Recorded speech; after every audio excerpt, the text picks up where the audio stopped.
prison escapees to those trying to escape their initial capture, all the way to an unidentified man of the wilderness. This list has it all and so much more. Let's dive right into the top 10 terrifying people caught living alone in the woods for years. Starting off in our number 10 spot, we have Erich Frein. This real piece of work is responsible for a horrible attack that took place in 2014. On September 12th, 2014, during a shift change late at night at the trooper barracks of the Pennsylvania State Police in the Pocono Mountains in the township of Blooming Grove, Pennsylvania, Erich, hiding from sight, opened fire at the officers, which sadly ended up taking the life of Corporal Brian K. Dixon II, who was a 38-year-old Pennsylvania State Police trooper, and it also critically injured Trooper Alex Douglas. Through the discovery of a vehicle that was partially submerged in a pond 3 days after this incident, Erich was able to be identified as the only suspect in the crime, which is when the manhunt really began. By September 24th, there was 1,000 officers looking for him, even utilizing tracking dogs, as Erich continued to successfully evade them because of his extensive knowledge of survival skills. In the end, Erich was captured by US Marshals in an open field near an unused airport hangar 48 days after his crimes took place. One thing that I really like that the officers who arrested him did is that they used the handcuffs of Officer Brian Dixon to restrain him. They also used his squad car to transport the criminal. On April 19th, 2017, Erich was found guilty on all of the charges brought against him, and on April 26th, the jury recommended the death penalty, with the formal sentence of lethal injection being given the next day. He still remains on death row at SCI Phoenix, which is a maximum security prison in Pennsylvania. In our number 9 spot today, we have Eric Rudolph. I guess the Erics just love to go on the run in the woods. This horrible person is responsible for a series of attacks that took place between 1996 and 1998. The first attack took place on July 27th, 1996, when he planted a bomb in Centennial Olympic Park in Atlanta as people were gathered there to watch the 1996 Summer Olympics. This blast alone took the life of one woman and injured 100 others, and in a really strange move,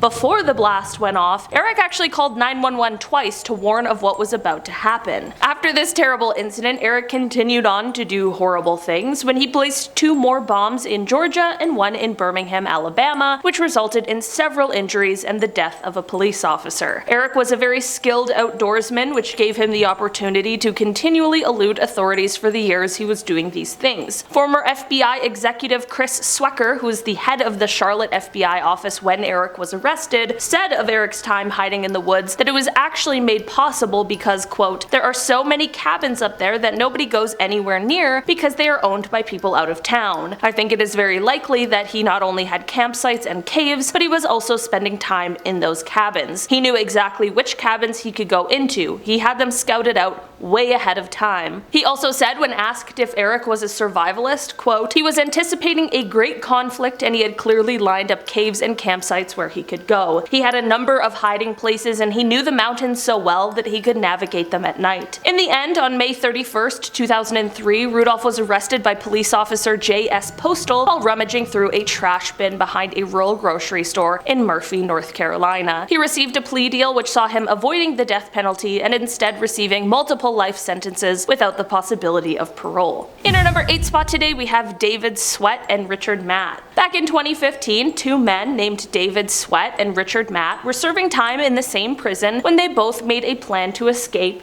and it worked. The 2 inmates had a plan that involved manipulating 2 prison employees into smuggling in the tools they needed in frozen hamburger meat, after which they were able to cut holes in the steel at the back of their cells. Once they were out of prison, the men were meant to stay together for a while, but things quickly started to fall apart for both of them. Firstly, one of their main accomplices, a prison employee by the name of Joyce Mitchell, failed to show up with a getaway car and supplies, which meant that David and Richard were fleeing to the Canadian border on foot now, not like they had planned. It's important to note that both of these men were quite dangerous, especially David, who had already taken the life of 2 separate people, which is why he was in prison in the first place. For the next 3 weeks, there was a huge manhunt that cost the state of New York $23 million. As the authorities were searching for them day in and day out, the relationship between the 2 escapees started to dwindle because Richard didn't mind the life out in the woods. I mean, it had to have been better than living in prison. David, on the other hand, wanted to follow through and getting to Canada. The two spent 18 days in the wilderness together trying to survive, trying to get along, and trying to evade authorities, and this is when the two ended up splitting up because of their differences. Richard told authorities, quote, "I told Matt, I said, look, there's a cop right there. So I start hauling ass. I said, we gotta move, you're not keeping up. I said, you know what, I hate to do it to him, but I kept my part of the deal, I got him out, and I bolted on him. I just left him there." 3 days after the two split up, Richard was found by authorities, but when he failed to drop his weapon, he was killed on the spot. David, on the other hand, was caught 48 hours after Richard, and while he too was injured during the apprehension, he survived, was captured, and was placed right back in prison. In our number 7 spot today, we have Troy Knapp. Often referred to as the Mountain Man, Troy had an early start on his criminal history, and this history is what landed him in prison for burglary. After being released while on parole in 2004, Troy really fell off the map because he began to live a life on the run, living in the wilderness. By the time 2007 rolled around, authorities in southern Utah were investigating a string of cabin burglaries that they believed were all committed by one person, and it wasn't until 2012 that this person would be identified as Troy Knapp. They were able to confirm this through cabin surveillance photos as well as a fingerprint that was left behind on a bottle of alcohol. From his disappearance in 2004 until his eventual capture in 2013, Troy survived by breaking into people's cabins, sleeping in the owner's beds, eating their food, and listening to their radios for any updates on the hunt to find him. He would also sometimes steal items from the cabin, including weapons and camping supplies, which he used to help him live in the woods until the next cabin break-in. As authorities closed in on him in 2013, Troy decided to try and shoot at federal agents in a helicopter as they flushed him out of the home he was staying in. Luckily, none of the officers were harmed and Troy was captured that day. In the end, Troy received a plea deal for all of the crimes committed and received a sentence that could see him being released in 2024. In our number 6 spot today, we have Mincho Donchev. This is the name of a convicted killer who went on the run in the woods after escaping from a Bulgarian prison. Well, actually, Mincho escaped from the prison, moved to the United States, was convicted in Seattle for trying to burn down a home in 1985, and after this is when he fled to the woods. For over 10 years, Mincho lived this life on the lam. He moved through Washington State. He carried on by stealing food, clothes, and other supplies from nearby vacation cabins. Of course, the multitude of break-ins caused an investigation to begin, and eventually he was caught and arrested for these crimes. Once he was arrested again, I assumed he would likely be returned to Bulgaria to finish out his sentence for the killing, but in the end he was no longer wanted in Bulgaria because the statute of limitations had expired. In the United States, however, he was once again tried and convicted, this time for all of the break-ins and robberies he committed over the decade. In our number 5 spot today, we have Ted Kaczynski. Ted Kaczynski is most often referred to as the Unabomber due to the atrocious crimes that he committed. He was known as being quite bright from a young age, and it is believed that he had an IQ of about 167. He was accepted into Harvard at the age of just 16 years old, and he went on to receive a PhD. At 25, things were still looking bright for the guy. He had landed himself a job as an assistant professor at the University of California, Berkeley, but 2 years later he resigned from that position and his life took quite a drastic and dark turn. In 1971, it is said that Ted moved to a remote cabin in Montana that had no electricity or running water, and from 1971 until 1977, Ted learned to live a hermit, off-the-grid lifestyle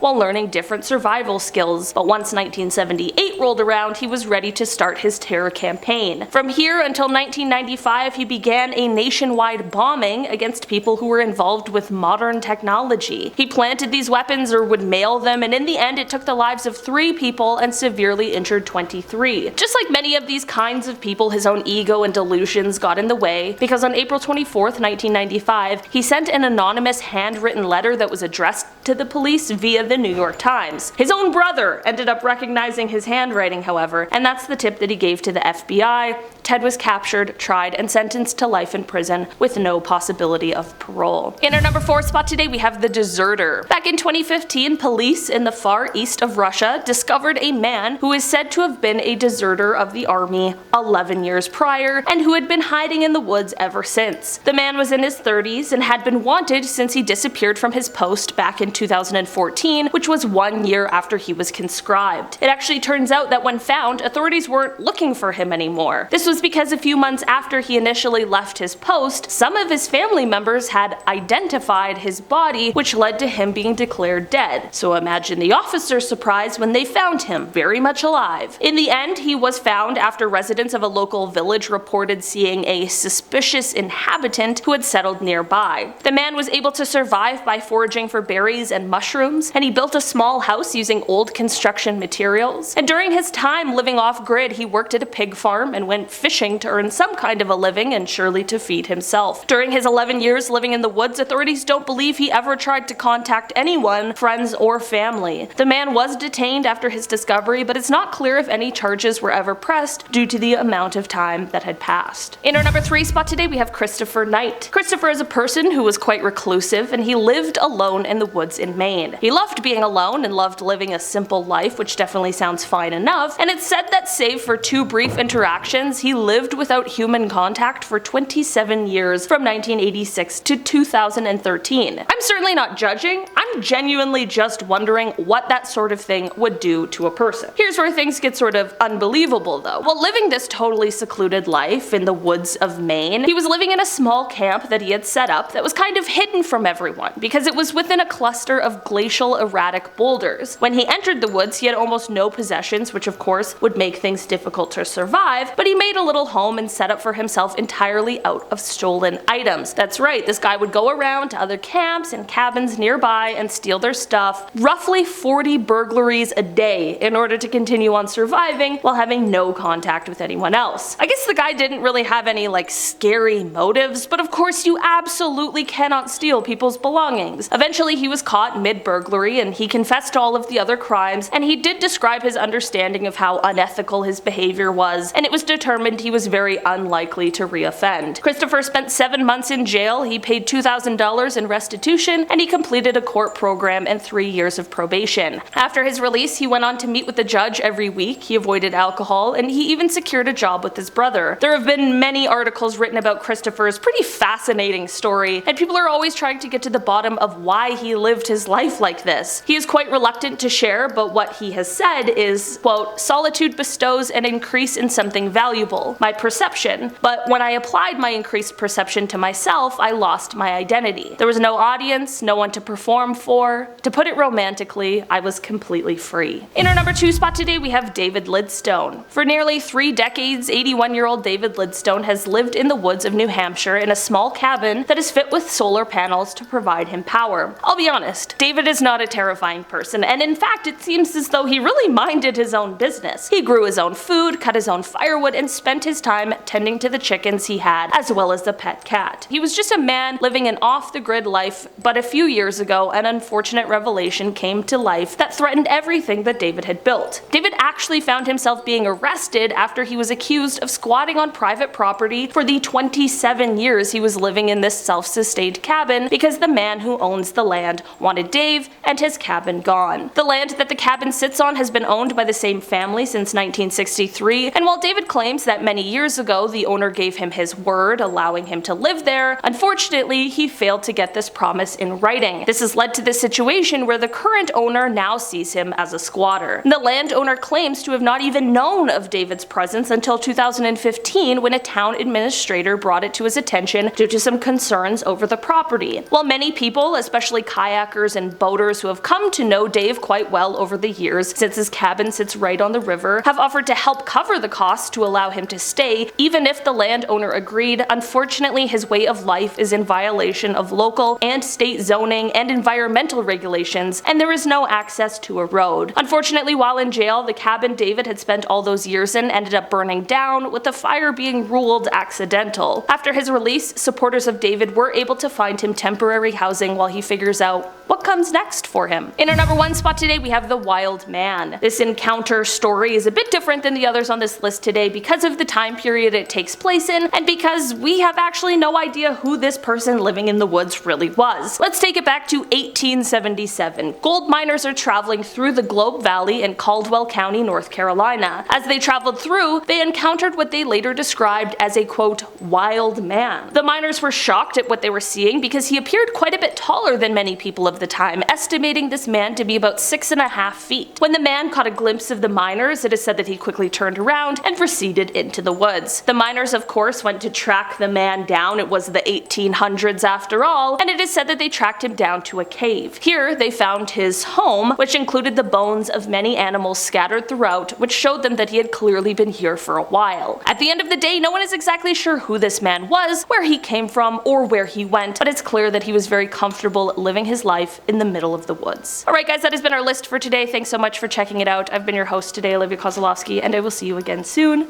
Bye!